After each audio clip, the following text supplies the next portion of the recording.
TTV தினகரனோடு இணைந்து விட்டார்கள். OPS நிலைமை தான் என்ன அப்படின்னு தெரியல. அங்கேயும் சமாதானம் ஆவதற்கான வாய்ப்புகள் ஏதாவது இருக்கா சார்? சார் கண்ணை வந்துட்டாரு ஸ்டுடியோவுக்கு, இன்னும் வரலையா? வந்துருவாரு சார். எனக்கு ஒரு பொதுவான ஒரு பாட்டு பாடி ஆரம்பிச்சா நல்லா இருக்கும்னு நினைக்கிறீங்க.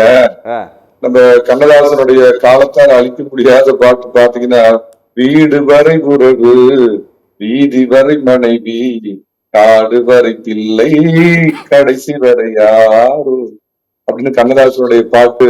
நடிகர் திலகத்தோட அருமையான நடிப்புல அந்த பாட்டு தான் ஞாபகம் வருது. ஒருத்தர் இப்ப 2 பேரு நீங்க குறிப்பிட்டதுல பாத்தீங்கன்னா, ராஜ்யம் இல்லாத ராஜாக்கள்.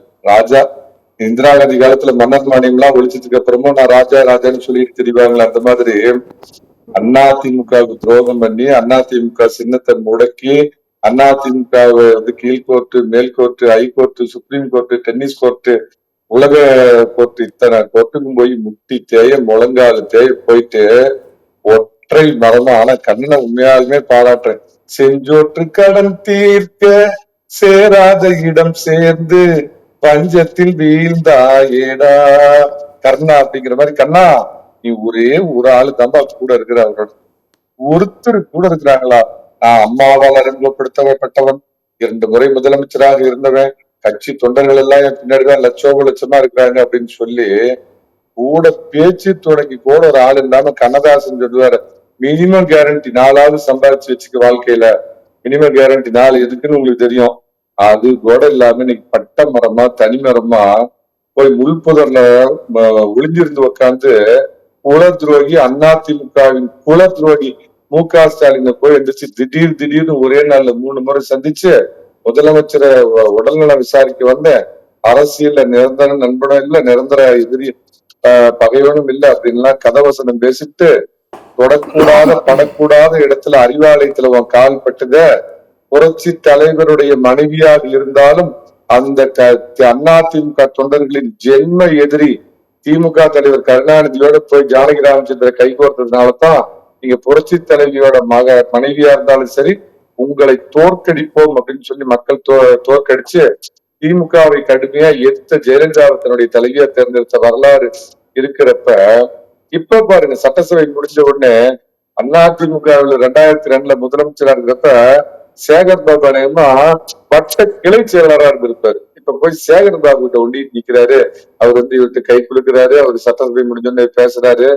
அதாவது ஒண்ணு சொல்றேங்க, பன்னீர்செல்வம் என்ற ஒரு வெகு சாதாரண நபர், எந்த பின்புலமும் இல்லாத நபரை யார் ஜெயலலிதா அம்மாட்ட அறிமுகப்படுத்தினாங்க, யார் மூலமா இவ்வளவு கிடைக்கப்பட்டது, இதெல்லாம் விட்டுட்டு அவர் வந்து திமுக பக்கம் போனார் அப்படின்னு சொன்னா, வரலாற்றுல என்சைக்ளோபீடியாவில் எடுத்து பாத்தீங்கன்னா துரோகம் என்றால் அதற்கு பக்கத்துல பன்னீர்செல்வம் அப்படின்னு அதுக்கு வந்து பதம் பண்ற மாதிரி அவருடைய பேர் வந்து இடம்பெற போகுது. நிச்சயமா போய் திமுகவோட கூட்டணி வச்சுக்கிட்டார். நேரடியாகவோ மறைமுகமா ஒரு வார்த்தை சொல்லுவாங்க, அசிங்கத்துல அப்படியே தின்னா சாண்டி போய் தின்னா என்ன, அந்த மாதிரி இவர் ஏதோ ஒரு பேர் வச்சுக்கிட்டு போய் திமுகவோட நின்னார்னாலும் சமாதியில புரட்சி தலைவி வந்து இந்த பக்கம் புரண்டு படுப்பாங்க. இவருடைய துரோகம் தாங்காம இன்னொரு முறை இந்த பக்கம் திரும்பி படுப்பாங்க. கட்சிக்கு துரோகம் பண்ணவங்களோட நிலைக்கு பன்னீர்செல்வம் அப்படிங்கிற இந்த ஸ்கெலிட்டன், ஆள் இல்லாத கூட்டத்தின் அசைக்க முடியாத ஒற்றை தலைவர் வந்து இவர் தான் உதாரணமா இருக்கிறார். ஆனாலும் நம்புகிறேன் சொன்னீங்க, அவர் ஒரு காலத்திலேயே கருணாநிதியவோ இல்ல அவரும் கட்சிக்கு துரோகம் பண்ணாருன்னு சொன்னீங்க. ஆட்சியை கலைக்க முயற்சி பண்ணாரு, 18 எம்எல்ஏக்களை கூட்டிட்டு போய் முதலமைச்சரை மாத்தணும்னு சொன்னாரு, 18 எம்எல்ஏக்களை நடுத்தரவில் நிறுத்தினாரு. இதெல்லாம் அவர் மேலேயும் தானே சொன்னீங்க.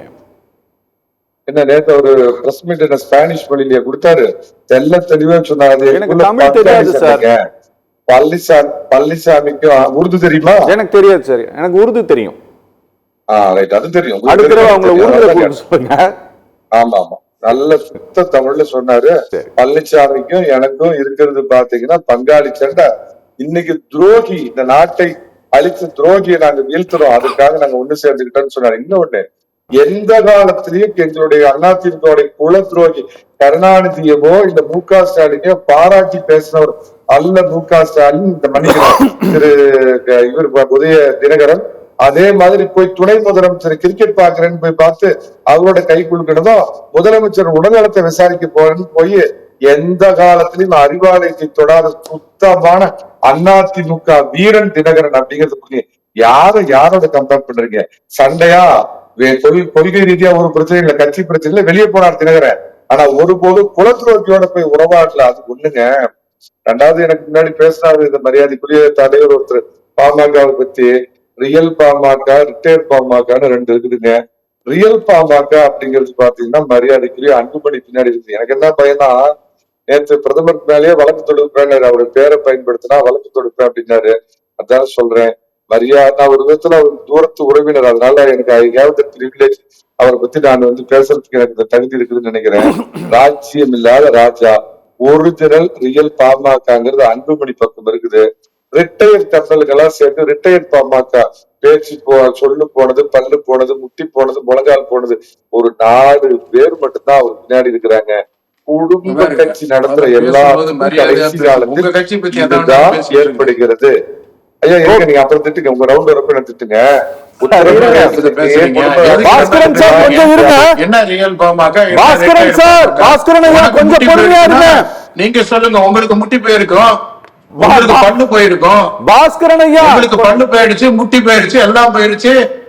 இன்னைக்கு பிஜேபி செவுட்ல போய் கையெழுத்து போனா அன்புமணி கூட கையெழுத்து போடுறீங்க, மண்டையில கொட்டி கையெழுத்து போடுனா போடுறீங்க, டிடிவி தினகரனை சேர்ந்தா சேர்க்கிறீங்க.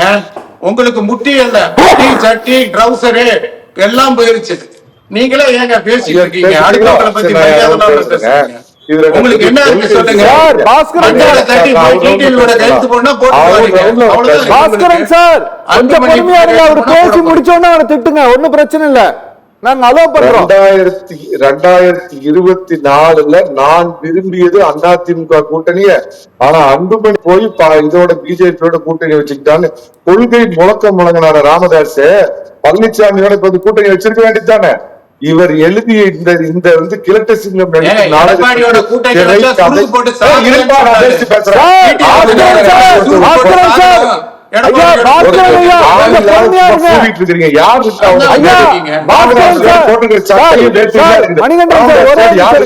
மணிகண்டன் சார் ஒரு நிமிஷம் இருங்க. பாஸ்கரன் சார் கொஞ்சம் பொறுமையா இருங்க, அவர் பேசி முடிச்சோன்னு பேசுங்க. நீங்க முழுசா நீங்க நடுநடுல பேசுறீங்கன்னா யார் பேசுறதுமே இல்ல, நீங்க அவரை பேச விடுங்க, அப்புறமே பேசுங்க, தயவு செஞ்சு சொல்றேன் சார். சொல்லுங்க சார். 2024 நான் அதிமுகவோட போக விரும்பினேன், அன்புமணி தான் பாஜகவோட போயிட்டான்னு சொன்னாரு. எதை தடுத்தது ராமதாஸுக்கு?